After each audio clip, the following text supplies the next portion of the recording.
Is it better to overpay your mortgage or invest your spare savings? It's a conundrum that so many people struggle with. So let's crunch the numbers and work out what is best for you. Now, this is a big one, and I'll try my best on this topic not to sit on the fence too much. I'll try to finish by giving you a clear answer that you can apply to your finances from tomorrow. Now, let's break it down. There are two factors that are an influence with any personal finance decision that you make, and those are emotions and maths. Let's start with the emotional side of this question. Now, a lot of people's dreams in life are to be debt-free. Forget what might be mathematically optimal. The feeling of not owing anybody or any bank anything can be a huge appeal. And this needs to be considered as part of this equation. As well as this, the thought of investing every single pound that you might have available could keep you up at night because you're just not comfortable with the idea of investing large amounts of your savings. But also, we need to remember that emotions tend to favour the short term. In other words, the you of today. We also need to consider the emotions of the future you in this, because every decision that you make today will impact them. So my very first recommendation as part of this question is to think about that future you.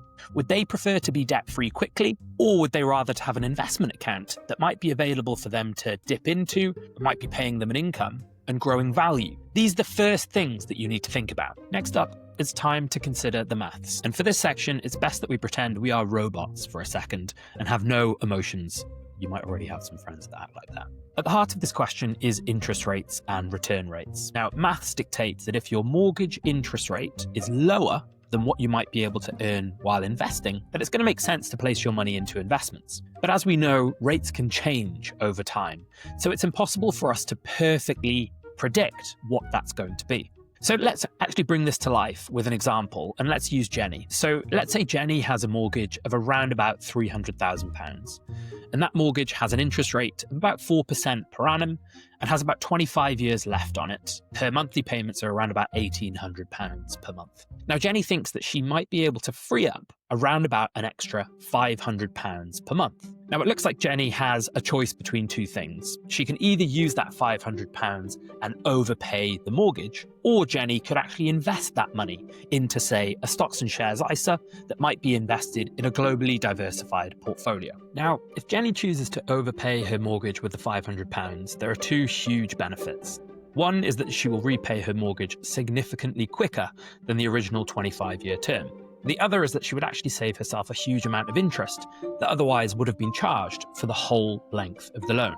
The exact impact for Jenny? Let's take a look. She will have cleared her mortgage in about 16 and a half years, which is more than 8 years quicker than originally, and Jenny would have saved about £65,000 in interest payments. Now remember, this is all by Jenny using that extra £500 and throwing that at the mortgage every month.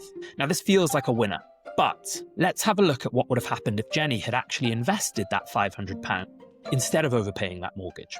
Now, if she'd have put that money away every month into a stocks and shares ISA that was invested in a well-diversified portfolios, and let's say for that 16 and a half year term she was doing that, then using a 5% annual return, which is actually something that has been achieved by a well-diversified portfolio quite easily, then Jenny would have saved around about £153,000 over that length of time. Now, at this same point of time, Jenny's mortgage balance would be at about £139,000. So that's assuming she still has another 8 or 9 years to go to pay it off. The balance would be at about £139,000. And that's a difference of £14,000 between her investments and her mortgage balance. So Jenny now has a choice in front of her if she chose this. What she could do is she could pay off all of that mortgage in one go using those investments, and she'd still have £14,000 left over for her to pocket or do anything she likes with. She could go on holiday, she could buy a nice car. Alternatively, what Jenny could do is continue to keep that pot of investments. Remember, it's £153,000, and she could carry on contributing into that for the years to come and maintaining her original mortgage payment. And what that means is that over the next 9 years or so, That's the point at which the mortgage would have been fully repaid. But also Jenny would have a sizable investment portfolio that could be earning her a return and ultimately letting her enjoy her retirement, spending it on everything that she wants to spend it on. Okay, so I promised you an answer, and here it is. What I could and probably should say is that everybody is different, and with different emotions, needs, and plans. And it's actually for this reason that my true advice would be to build a financial plan with an expert, of which there are loads of services available in this day and age. But in answer to this specific question, I won't sit on the fence too much. And what I would say is actually to do neither of the options above that Jenny has said. I would say that Jenny should split the monthly payment that she has available down the middle. That's 50% of each, and in this scenario, £250. And I would say that one part of that amount should be used to overpay the mortgage, and the other part of that amount should be used to invest into a stocks and shares ISA in a really well-diversified portfolio.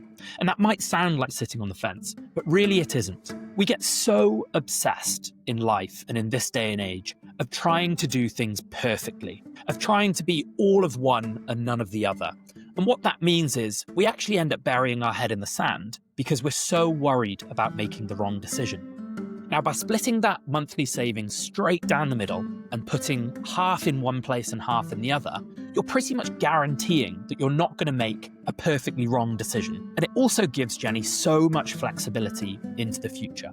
Now, let's actually run the numbers for the impact on Jenny by using that £250 to pay off the mortgage and investing the same amount for the same time period. Now, the amazing difference that Jenny, or position that Jenny would be in, is that now her mortgage would have been paid off in just under 20 years. That's more than 5 years more quickly than otherwise. And over that exact same time frame, Jenny has now amassed around about £101,000 in a stocks and shares ISA that's growing tax-free, paying her dividends, and ultimately giving her so many options. And this is what great financial planning is all about. It's about providing financial freedom and options and flexibility so that Jenny and anyone else can live the life that they actually want. And at the end of the day, this is what financial planning is for. And by taking action, Jenny has expedited her journey to this freedom when otherwise she might have sat there and let that cash amass in her bank accounts, doing next to nothing. Now, as always with Plan with Tom, if you have any questions about this, don't hesitate to send me a message. I'm so happy to help everyone individually. And let me know what other topics you'd love us to do a deep dive into. The world of personal finance is pretty broad and confusing, and there's a lot of information out there.